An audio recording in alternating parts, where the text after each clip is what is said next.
Alright, kita pergi kepada game yang ke-6, pertembungan di antara Leicester City dan Wolves. Leicester ni agak bergelut sedikit lah pada awalnya saya tengok, dan Wolves pun mainkan game yang menarik jugalah. Tapi sayang game ni milik Leicester City dengan 1-0. Ada 2 ataupun 3 part tak saya menarik dilakukan oleh player kebangsaan Sepanyol yang jarang diberi main di peringkat nasional, iaitu Adama Traoré. Player ini sememangnya player yang berbakat dan pantas, dan shooting dia pun boleh tahan juga. Tapi saya respect lah goalkeeper daripada kelahiran Denmark itu, iaitu Kasper Schmeichel. Schmeichel ni dia tenang sangat dalam game tu, dan dia berada di posisi yang tepat, timing yang betul untuk menepis dan menyelamatkan gawang gol. Satu gol yang Leicester dapat daripada hasil lecehkan Ricardo Pereira ni, dan terus membuat hantaran yang sederhana dan satu tapping ataupun satu sentuhan sahaja yang dilakukan oleh Jamie Vardy sudah cukup menewaskan goalkeeper Wolves. Nama Jamie Vardy ni sudah tidak asing lagi lah dalam APL maupun di peringkat nasional England. Dia merupakan striker yang pantas dan cetakannya memang cukup kuat lah jika pada timing yang betul. 3 striker yang bagi saya untuk nasional England ni, striker ni adalah Harry Kane, Jamie Vardy, Kevin Win. Memang hebat 3 ni. Alright, game yang ke-7, pertembungan di antara Watford yang kembali masuk EPL dan Aston Villa yang melepaskan Jack Grealish kepada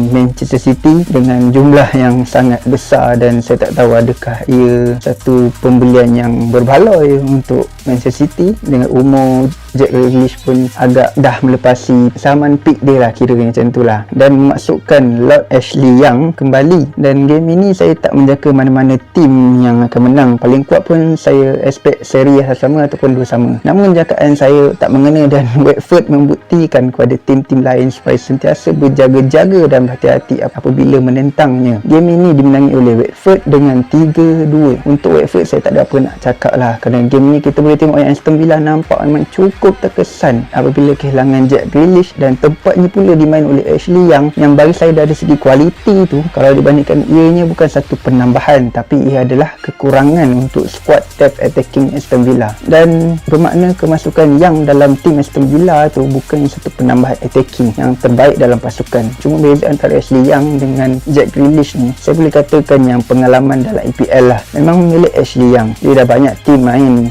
dekat EPL ni, so dia tahu macam mana environment dalam EPL, suasana dalam EPL, tempo perlawanan dalam EPL. Itu beza daripada pengalaman lah. Tapi kalau untuk kualiti, saya rasa ia memang milik Jack Grealish lah, kerana dia bijak membaca ruang kosong, sama ada untuk berlari ataupun untuk berhantaran ke striker. Dan kalau dari segi umur pula, memang Grealish lagi muda sikit lah daripada Ashley Young. Alright, game yang ke-8 dah nak habis dah ni, pertembungan di antara Norwich City dan Liverpool. The Great, tak boleh tinggal The Great tu, bahaya. Sorry lah fans Liverpool. Okay, untuk game ini saya ingatkan adalah perubahan taktikal daripada Jurgen Klopp, tapi tiada di situ, dan still lagi menggunakan taktikal formasi yang sama, frontliner yang sama. Tapi game ini dimenangi oleh Liverpool lah dengan 3-0 tanpa balas daripada Norwich. Satu keputusan yang besar dan tanpa jaringan daripada lawan, dengan kehadiran semula Van Dijk dalam Liverpool sememang ia nampak kemas dan teratur lah, sama dari segi attacking maupun defensif. Joel Matip nampak lebih tenang apabila Kapten Padang kembali mengudi barisan defensive line. Apa yang saya cakap kat sini,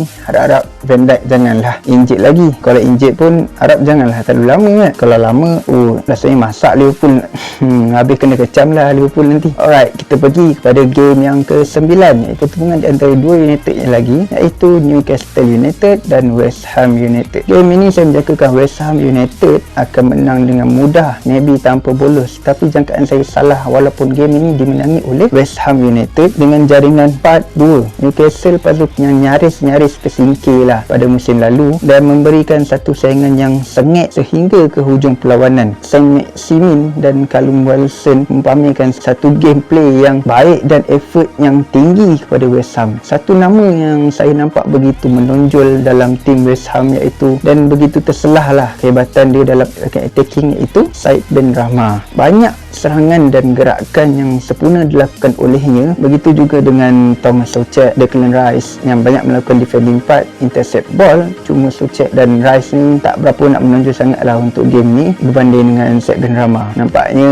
West Ham United dah jumpa pengganti untuk Lord Lingard yang kembali ke Manchester United. Alright, game yang ke-10, game final untuk match week yang pertama, iaitu pertemuan di antara Manchester City dan Tottenham Hotspur. Game ini dimenangi oleh Spurs 1-0.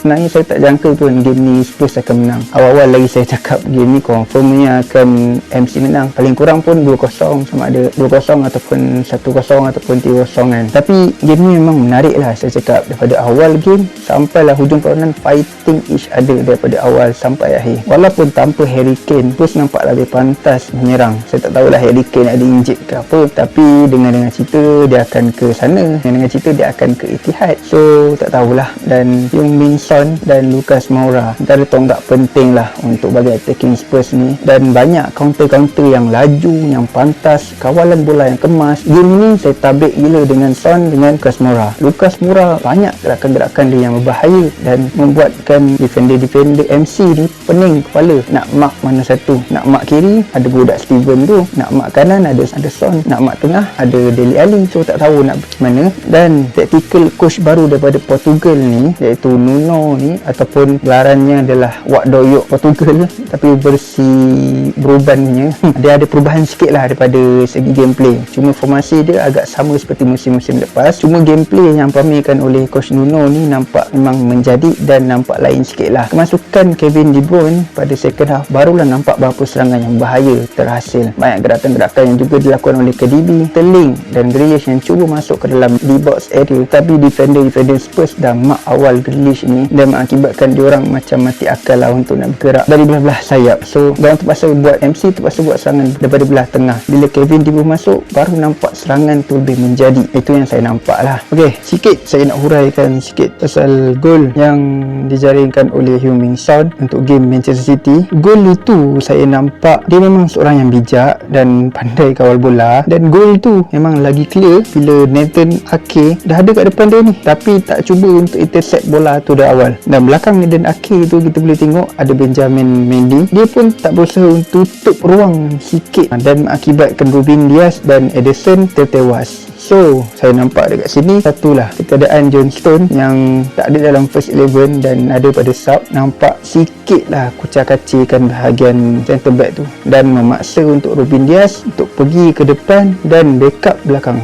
Dia terpaksa buat dua kerja. Kalau ada John Stone, dia tak perlu risau sangat. Ruben Dias akan ke depan sikit, John Stone akan ke bawah sikit, ataupun John Stone ke atas, Ruben Dias ke bawah. Macam itulah saya nampak. By the way, tahniah lah pada Spurs. Dan untuk Man City janganlah nak sedih, sebab kalah pun kalah dengan tim yang besar, tim yang dinama Tottenham Hotspur. Spurs nama yang pernah melahirkan bintang-bintang yang besar, Gareth Bale, Luka Modric, memang nama besar. Bukannya seperti satu pasukan tu yang kalah dengan pasukan yang baru datang ke EPL. Saya tak nak cakap lah pasukan mana kan, tapi kalah dengan jumlah yang besar dan taktikal pun taktikal yang sama. So jangan terlalu bersedih lah.